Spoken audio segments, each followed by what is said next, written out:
रामलाल धोती कुर्ता सिलने का काम करता था।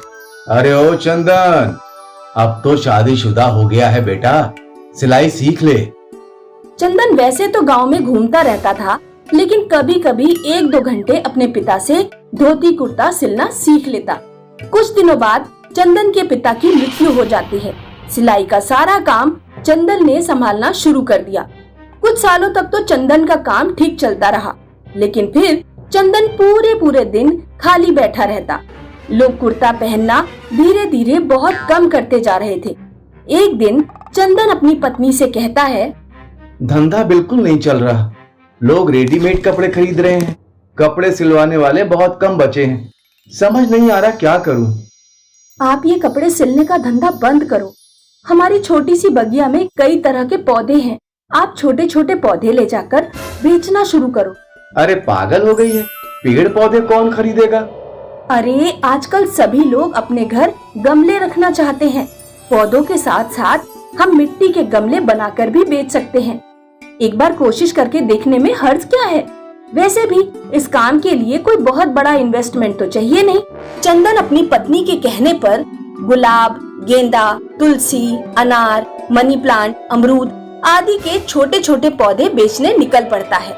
अगले दिन चंदन गांव में पौधे बेचने जाता है। उस दिन चंदन की ज्यादा कमाई नहीं होती।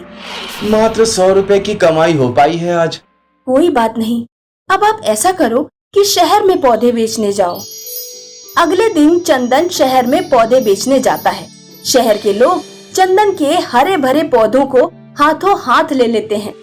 चंदन की अच्छी कमाई हुई, वो बहुत खुश होकर घर लौटता है।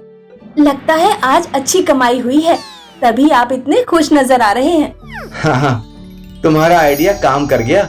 शहर वाले लोग तो गमलों के दीवाने हैं, लगभग हर मकान में मैंने गमले रखे हुए देखे।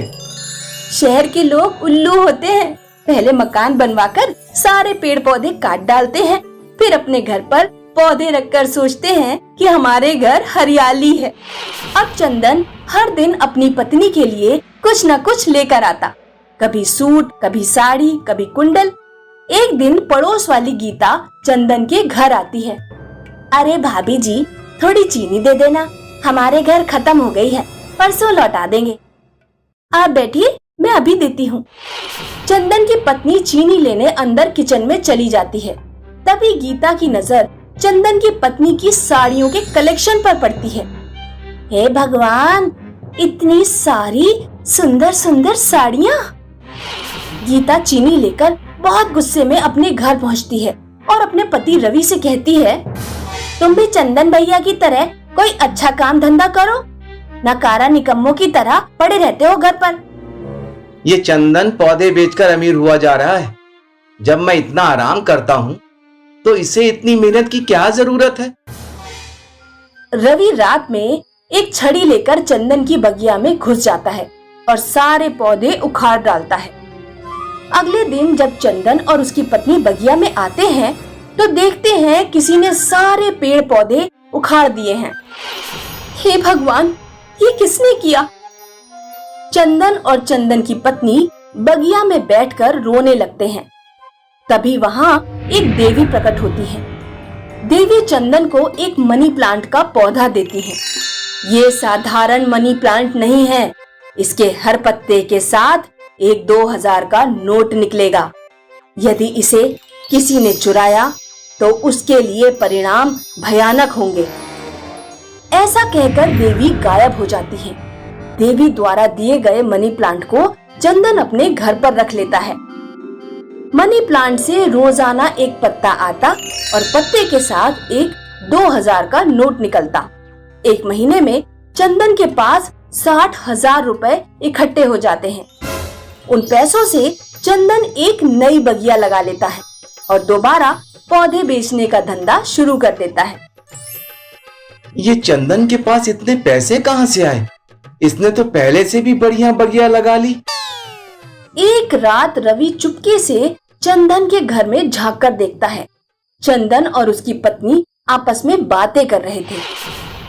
अब ये मनी प्लांट रोजाना 2000 रुपए दे देती है, तो फिर आपको काम करने की क्या जरूरत? देवी ने मनी प्लांट हमें इसलिए नहीं दी कि हम आलसी होकर बैठ जाएं और कोई काम धंधा ना करें। अच्छा, तो ये सब उस मनी प्लांट की वजह से हो रहा है। रात में जब चंदन और उसकी पत्नी सो जाते हैं तो रवि उनके घर में घुस जाता है और मनी प्लांट चुरा लेता है।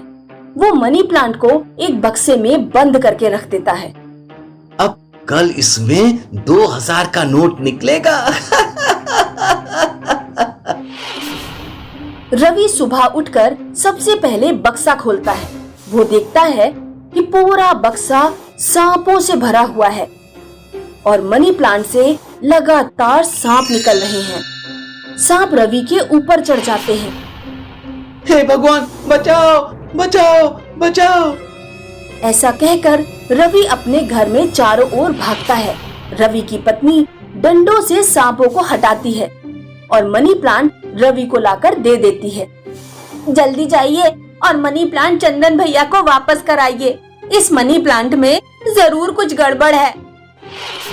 रवि तुरंत भागता हुआ चंदन के पास जाता है और चंदन के पैरों में गिर पड़ता है। मुझे माफ कर दो चंदन, मैंने तुम्हारी मनी प्लांट चुराई। चंदन जैसे ही अपने हाथों में मनी प्लांट लेता है, सभी सांप गायब हो जाते हैं। ऐसा तुमने क्यों किया रवि? मेरे पास कोई काम धंधा नहीं है।